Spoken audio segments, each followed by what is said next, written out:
Begin our show with new developments out of Gaza this morning. Some people are being allowed to leave the devastated Palestinian enclave for the first time since October 7th. Earlier today, the Rafah border crossing between Gaza and Egypt was opened for a limited evacuation of foreign and dual nationals. Ambulances were also seen entering Gaza to evacuate a small number of injured Palestinians to Egypt for treatment as Israel continues its aerial and ground assault. Yesterday, humanitarian groups condemned Israel for bombing the Jabalia refugee camp in Gaza, killing dozens of Palestinians. The IDF says it killed a Hamas commander in the attack. Here at home on Capitol Hill, anti-war protesters disrupted a congressional hearing where Secretary of State Antony Blinken was testifying, calling for more funding for Israel. The protesters were escorted from the room after shouting for a ceasefire in Gaza, while others raised red-stained hands. We start with NBC News foreign correspondent Kelly Kobiea, who joins us from Tel Aviv. So, Kelly, let's start with the Rafah border crossing. It appears to finally be open. Walk us through the details and conditions of this limited evacuation, how to come about, and just how many people are being allowed to leave. Yeah, Joe, Qatar once again central to getting this deal done. We understand that the negotiators in Qatar were able to mediate a deal between Israel, Hamas, and Egypt with the U.S.'s involvement in order to get the Rafah border crossing opened. Of course, this is something that we've been talking about now almost since the start of the war. The details, though, are still a little bit murky. We understand that this will be a deal to allow some of the most critically injured to be evacuated from Gaza. We don't have an exact number. The number of 80, dozens of people has been talked about, but no confirmation on that. We do know that some of these ambulances have now been seen entering that crossing.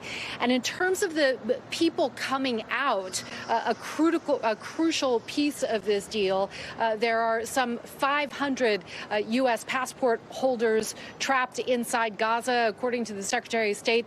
We don't have an exact number of how many people will be allowed out. It could be hundreds. It could be less than that. You know, we've talked several times over the past few weeks about this border crossing potentially opening for a short period of time. The State Department has urged people, Americans who want to get out, to move south, to stay in the region of that border crossing. Now, finally, after, I think, 26 days, 25 days, we're at the point where that crossing is potentially opening. We're seeing people move into it. It's a multi-stage process to get through a crossing like this, so it could take quite a while for the first people, the foreign passport holders who are going to be allowed out, to get all the way through that crossing and to the Egyptian side. Joe, Savannah. And Kelly, this is all happening as Israel continues to bomb Gaza from the skies, and yesterday they targeted the Jabalia refugee camp. What are we learning about this attack, and what's been the broader reaction here? Yeah, Israel said this was a large-scale attack. The IDF not at all denying it. They said that they did, in fact, carry out an attack on this refugee camp. It's not what you would normally picture in terms of a refugee camp. This is a place with dozens of apartment buildings. The IDF said they were targeting a top Hamas commander, and that they also were able to collapse a subterranean command center and kill a number of Hamas militants as well. And they blamed Hamas for using civilians as human shields. Now, Hamas has denied that this commander, his name is Ibrahim Biari, was actually at the camp. They accuse Israel of destroying some 20 homes. You can see just the devastating pictures. What is clear is that people were killed. There were images of children being carried out of that rubble, just horrible images of families looking for their loved ones. And it has generated yet more anger and outrage internationally. Qatar and Jordan were quick to condemn that strike. Bolivia breaking diplomatic ties with Israel today. Chile and Colombia recalling their ambassadors. So the ramifications of what happened there are going to continue to unfold throughout today as we see more of these images of civilians trying to find their family members. Joe, Kelly, in addition to the aerial assault, we know Israel has now been fighting on the ground. Prime Minister Benjamin Netanyahu gave an update on that earlier this morning. What did he say? Yes, so he released a statement. His office released a video statement after it was announced by the IDF that several soldiers have been killed in this fighting on the ground. About 12 soldiers, we understand from local media, have now been killed in ground fighting. The Prime Minister saying that we know that each of our soldiers is a whole world, essentially offering the state's condolences, his condolences to these soldiers, saying that the entire nation of Israel embraces you from the bottom of our hearts. We are all with you in your time of great sorrow. But he also said that told the nation we're in a difficult war. It will be a long war. We have important achievements in it, but also painful losses, and promising that Israel will be victorious. But, you know, when you look at the names published in local media today of those soldiers, we're talking about soldiers, the oldest is 24. Most are 20 or 19 years old, guys. All right. Kelly Kobiea reporting from Tel Aviv. Kelly, thank you so much. Thank you. Let's now bring in the Jerusalem Post editor-in-chief, Avi Meir, for more on this. Thank you very much for joining us again. So if you could give us an idea of how Israelis are feeling watching this war unfold at this point, and what's happening in Gaza, like what they make of this attack on a refugee camp and the larger invasion. Is this what people were expecting?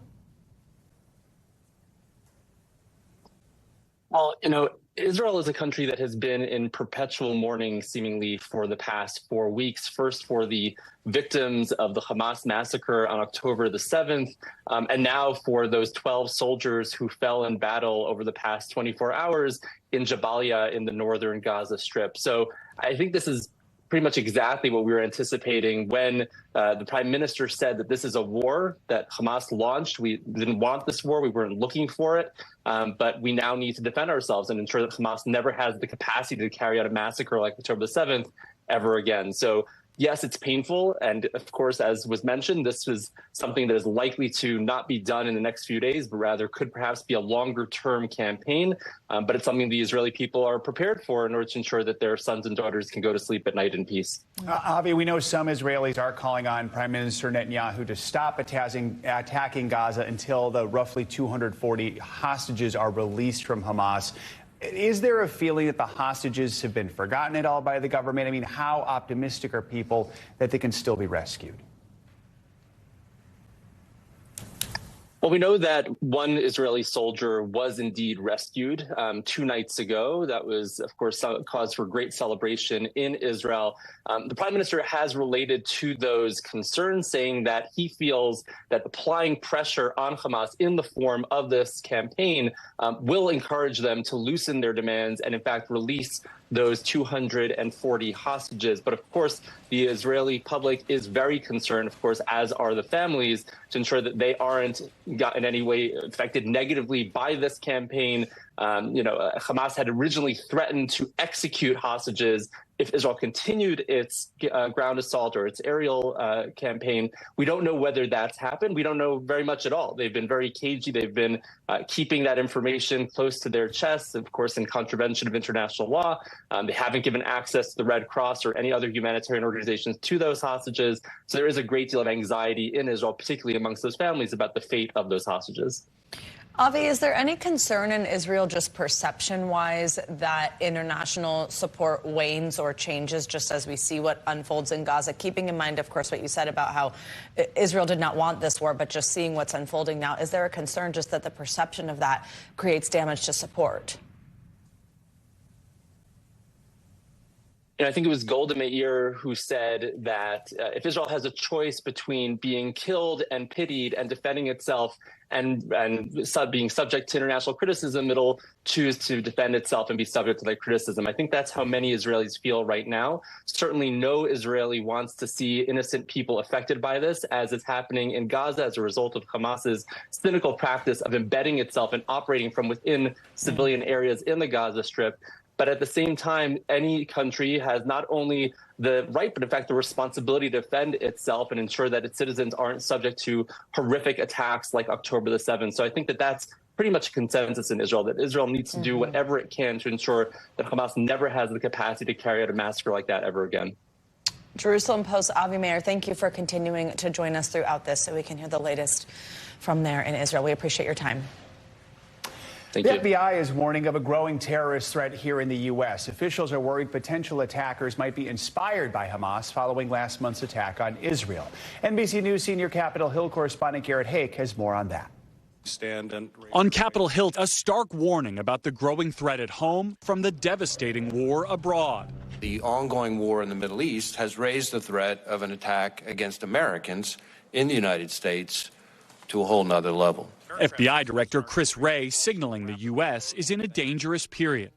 We assess that the actions of Hamas and its allies will serve as an inspiration, the likes of which we haven't seen since ISIS. As Jewish college students are facing threats on U.S. campuses, Cornell University officials confirming the arrest of a suspect in connection with online threats of a mass shooting and other violence there. To see, my own campus targeting specifically 104 West, this building, the building that I live in, sleep in, it was just unbelievable. A Las Vegas man also charged with threatening to kill Nevada Senator Jackie Rosen, who is Jewish, after leaving a series of anti-Semitic, profanity-laced voicemails. 3,500 kids dead. Also on the Hill, anti-war protesters interrupting a hearing as the Secretaries of State and Defense were pushing the White House plan to spend $105 billion in emergency support for Israel, Ukraine, and other national security threats. That funding dividing House and Senate Republicans. New Speaker Mike Johnson setting a vote this week on aid to Israel alone, with $14 billion in military and humanitarian assistance, while some GOP senators argue to include aid to Ukraine. To separate the package is naive, because the threats have commonality. Wray went on to say that the Bureau is not tracking any specific imminent threat from a foreign terrorist group, and that his biggest concern would be a lone extremist inspired by the events happening overseas. He urged every American to remain vigilant. Garrett Hake, thank you so much. Let's bring in Jim Kavanaugh for more. He's an NBC News terrorism analyst and a former ATF special agent in charge. Jim, good morning. So let's talk about the concerns laid out by FBI Director Wray. How are government agencies prepared to prevent attacks against the U.S.? Is a lone wolf attack by someone who's inspired by Hamas the greatest threat? Right, Joe. Well, that is a tough threat sometimes, because you need awareness of or specific intelligence to stop, a lone mad dog attacker. But the first step is the awareness, and Director Wray has given us a real read between the lines of what U.S. intelligence and U.S. law enforcement has on their plate right now. He's telling us in general without telling us all the specifics. So the first step's awareness, and he's providing that to the Congress and the American people, that we are in a very, very heightened state now, and we've got to be very vigilant. Yeah, I want to ask about being very vigilant, because he did sort of also put it on individuals, as Garrett just mentioned there at the end, each American remaining vigilant. What should we remember as individuals, but also tell us about lessons the U.S. has learned from combating terrorism, like mentioning that we haven't seen a threat like this since ISIS. What have we learned, and what should people keep in mind? Well, right, Savannah, great question, because remember that Al-Qaeda and ISIS still exist. And so does Nazi ideology still exist, even in our domestic neo-Nazi groups and Klan groups. So these ideologies do exist. Al-Qaeda specifically has called to inspire sleeper cells to attack in the U.S. They want people in the U.S. to rise up and attack America because of the conflict in Israel and Gaza. ISIS as well has not completely gone. They have also called for attacks against Jews in Europe and the U.S. So these groups calling for these attacks can inspire these mad dog actors to rise up. That's what we saw in years past, when the actor wasn't really connected to the group as a sworn-in made member by bin Laden, but yet is inspired over the internet to act on a larger issue in the world. And when those groups are seen as strong by people in the U.S. who have a like-minded hate ideology, their actions are driven by the internal hate. And when they get the call to arms and they see these groups having what they see as success, even though it's basically just vulgar violence on civilians, they see that as success. They want to be a part of that, and they step up and act. Yeah. Another worry is something that we're already seeing, hate crimes. They were already on the rise before the war in Gaza began, but the FBI warned the Jewish community is especially at risk. Hate crimes against Palestinians have also gone up. How do federal agencies handle these types of threats, especially right now with everything intensifying so much? Well, Joe, you know, we routinely met with Jewish leaders at synagogues. We met with Muslim leaders at mosques. I've had arrested Nazis trying to bomb, temples and synagogues, and investigated fire bombings and bombings on Muslim mosques and Christian churches too. I mean, we've had attacks on all religious groups. I've worked many of those and worked with those leaders. People get this poisoned by hate. It gets in their mind. And when they see a broad spectrum, Joe, of other people saying those same things, painting anti-Semitic messages on buildings, they feel connected to that. They feel like, oh, I'm not alone. I don't hate alone. I hate when all these other people around the world, look what they're doing. They're standing up for hate. So it's the hate that drives it, and it's just so broad right now. And of course, Director Ray talked about the Jewish people. I mean, I worked extensively with the Anti-Defamation League over the years, and they're extremely good. They stood up for everybody, not just the Jewish people. They stood up for hate against Muslims and Hindus and Christians and everyone. They're a great organization, and they work against all hate. So they would help us, to identify people who they would watch that were, spouting this stuff out. So it is a leitmotif of hate, but it's a very violent period in the world. We can't get out of that. I mean, this is going to drag on in the Middle East. You got nations pouring in, Hezbollah, Hamas, Iran's overlaying it, Sunni and Shia violence. We got the Nazi domestic threat here and old Klan members and local bigots. It's not going away. Law enforcement has to really be on their toes and follow through on every lead, every time a citizen calls. Don't do what happened in Lewiston, Maine, when they had all this information. The guy was going to shoot up a place, and they didn't act appropriately. You've got to follow up. You can't let the ball drop. You got to move on it. All right, Jim Kavanaugh, thank you so much as always. We appreciate your analysis. Well, both Jews and Palestinians call the Twin Cities in Minnesota home, and they're following the war very closely. NBC News national correspondent Gabe Gutierrez spent the day getting their views on the war. More than 6,000 miles from Israel, the war hits home. So my initial response was fear and sadness and anger. A seat at the table, both Jewish. Just living a nightmare, like a horror story. Palestinian, we are Semitic people. And Palestinian. Jeff Burstein's grandfather opened his family's first Jewish restaurant in the 1930s. He now checks the latest news from Israel hourly and was horrified when he first learned of Hamas's terrorist attack on October 7th. Were you surprised? No. Why not? Because they've been telling for years that they want to destroy not only Israel, but Jews. And people that speak that way, you have to believe what they tell you. Over lunch, we listened in as 3 Jewish Americans opened up about their agony over the war. My extended Jewish family is being threatened here on a daily basis and across the world, and it's terrifying and infuriating. I feel like I just keep going back to the word home, and it's not home like a home that's thousands of miles away. It's home that is like right here. I think there's a way to have discourse that isn't hateful. There's a way to have a protest that doesn't say kill the Jews. And as for the humanitarian concerns in Gaza, I'm getting very emotional because I really wish there was a way to, be able to still feed people, but have it not also feed the enemy who came in and slaughtered thousands of our own people. Nearby Mim's Cafe opened decades ago. Palestinian-American owner Mahmoud Shaheen's wife and 5 of his children live in the occupied West Bank.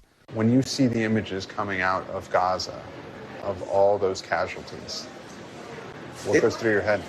It is horrifying. It is definitely horrifying. We also listened in as Palestinian Americans at his restaurant spoke about the war from a much different perspective. It does seem clear that Israel is geared towards vengeance, not necessarily getting the leadership of Hamas by itself. Until there's an end to Israeli occupation and aggression, there will be no peace. They're furious at the U.S. government for not supporting a ceasefire. I am honestly not voting Democrat again. I'm not going to vote for Biden. But for them, this is about much more, what they consider a long history of being dehumanized. This idea that we have to constantly earn empathy, it's ridiculous. We're auditioning for sympathy. It's outrageous. Two tables, two very different viewpoints, a world apart. Gabe Gutierrez, NBC News, Minneapolis. Well, it's a big day today in former President Donald Trump's civil fraud trial taking place in Lower Manhattan. His sons, who are both defendants, are scheduled to take the stand. This is part of the case brought by New York State Attorney General Letitia James at issue whether the Trump organization falsely inflated the value of company assets. NBC News legal analyst Danny Savalas, of course, joins us with more on this. Danny, great to see you. So we're going to see Don Jr. set to take the stand today first. Eric Trump following him. Don is expected to be grilled about his alleged knowledge, involvement of these inflated financial statements. That's what's at issue here. The Attorney General's office says they were grossly inflated, in fact. What can we expect to hear on the stand today? What are you looking for? I've heard a lot of folks suggest that the Trump family might take the Fifth Amendment. They may decline to answer questions at Trump's civil trial.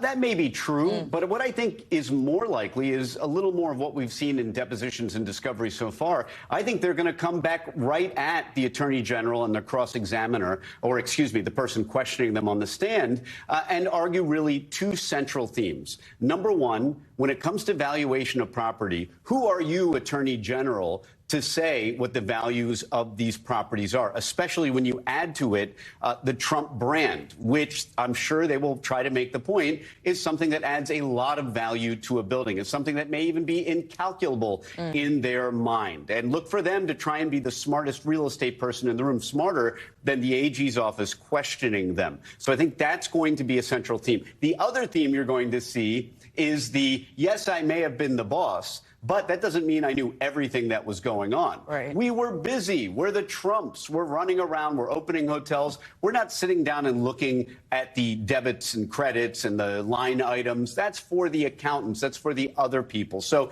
if some of this slipped under the radar, that's not really my thing. I do all the high-profile stuff. So look for those two central themes for all the Trump children. Also, quickly, right, on the children, Ivanka, the former president's daughter, of course, dropped from the lawsuit, but is still slated to take the stand next week. Anything different there with her? She's still going to likely appeal, even being served. And the argument they have is twofold. It's that she's neither a party, nor is she in New York any longer. And the AG's office argument is, well, she may not be traditionally subject to what we call personal jurisdiction. But number one, she's so involved in New York. And number two, she works or benefits from a corporation here, is associated with it. And that corporation, the Attorney General, has jurisdiction over. So not 100% sure she'll testify, but all likelihood she will. Trump himself scheduled to take the stand next week. I mean, we know what he thinks, whether it's on social media or whether he stands outside that courthouse and proclaims his feelings to the media. What can we expect with this? Pros and cons for Trump. Again, yeah, I don't expect him to take the Fifth Amendment. I don't expect him to decline to testify on the grounds that may incriminate him. In New York, in civil cases, the assertion of the Fifth Amendment can result in what's called a negative inference. In other words, theoretically, the judge or a jury could say, hey, whatever he didn't talk about, I can kind of assume whatever it was going to be really bad for him. But I think you're going to see a similar theme among all Trump family members, which is, look, New York Attorney General, you don't know anything about real estate. We do. And the valuations we put on our properties, hey, they may be a little higher than you think they are, but it's real estate. Real estate's worth whatever someone will pay for it.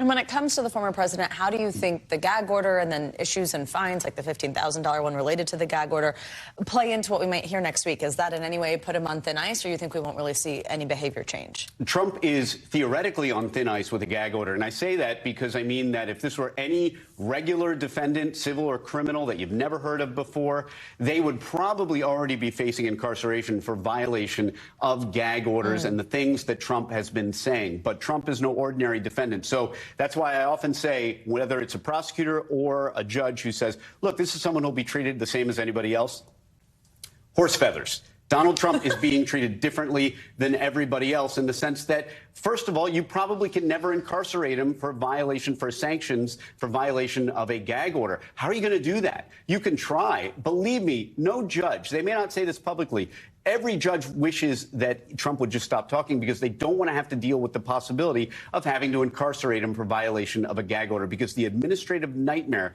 that would result would be unprecedented, obviously, because he's a former president and he's flanked by Secret Service members.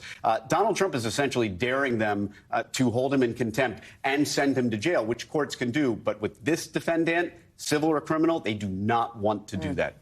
Even in...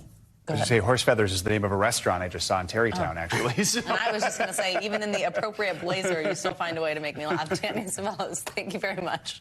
The Biden administration is proposing a new plan to forgive federal student loan debt. The plan would target 4 categories of borrowers who have various circumstances that are hampering their ability to repay student loans. That includes borrowers with balances that currently exceed the original amount borrowed, also those with loans that entered into repayment 25 years ago or more. Monthly payments resumed in October for the first time since March of 2020. That was the beginning of the COVID pandemic. Earlier this year, the Supreme Court rejected President Biden's plan to forgive up to $20,000 for borrowers. Let's get you some weather. For millions of Americans, it may be time to break those winter jackets out. Let's get a closer look at this morning's chilly temps. Yeah, meteorologist Angie Lastman's here with the forecast. Angie, good morning. Hey, good morning, guys. Now I'm trying to figure out how I can work horse feathers into my forecast. How about goose feathers for that down coat? That's what you need because it's chilly. Oh, they liked that. It is frigid out there in a lot of spots. We've got that really cold air swooping down from Canada, and you can feel it. For more than 170 million people this morning, you're waking up to lows at or below freezing. That includes a lot of major cities: Chicago, Burlington, Nashville, Dallas, out towards the west as well, including places like Jackson. So the extra layers are a must. We've got millions of people under these frost and freeze alerts this morning, mainly focused towards portions of the southeastern United States, but still up and down really the entire eastern half of the country. You can see temperatures into the 20s and into the 30s. Right now, Sioux Falls is at 26 degrees, but feeling like 15. Chicago, 30 degrees, but feeling like 25. We've got places like Lexington into the 20s. Wind chill in Atlanta is coming in at 27 degrees. So it is a chilly morning for sure. It doesn't get a lot better by later this afternoon, but we will warm up just a touch. We'll eventually end up back into the low 60s for folks in the southern tier of this region. Low 60s for Houston, New Orleans, Tallahassee. More of the 50s is expected for places like Philadelphia, Knoxville, and Little Rock. But the 40s in Cleveland, you're barely going to get into the 40s too. 41 degrees. That's your high this afternoon. As we get into tomorrow, you'll start to see an indication of a little bit of a warm up. And tomorrow's kind of our transition day. We'll still be into the 40s, 50s, and 60s for that region. But eventually, as we get into the weekend, more typical kind of temperatures for early November will take shape. New York will go from the upper 50s on Friday to the low 60s for both Saturday and Sunday. So nicer conditions are expected. As we look ahead, though, to the next couple of days in the Pacific Northwest, soggy conditions. We'll see another atmospheric river, leaving us with the potential for some heavy downpours, and the flood risk will be there along with some winds, and not to mention some snow as we get into tomorrow for portions of the northern Rockies. So winter is just coming in full force, huh? Yeah. Makes me want to sleep, in which case you'll need down feathers. Oh. Do you have one? No. Anymore. We out of feathers. Can't you find a horse feather town or something? Yeah. What is a horse feather? I don't know. I think that was the point. It's a bunch of baloney, basically. Hashtag horse feathers. Angie, thank you very much. Thanks for watching. Stay updated about breaking news and top stories on the NBC News app or follow us on social media.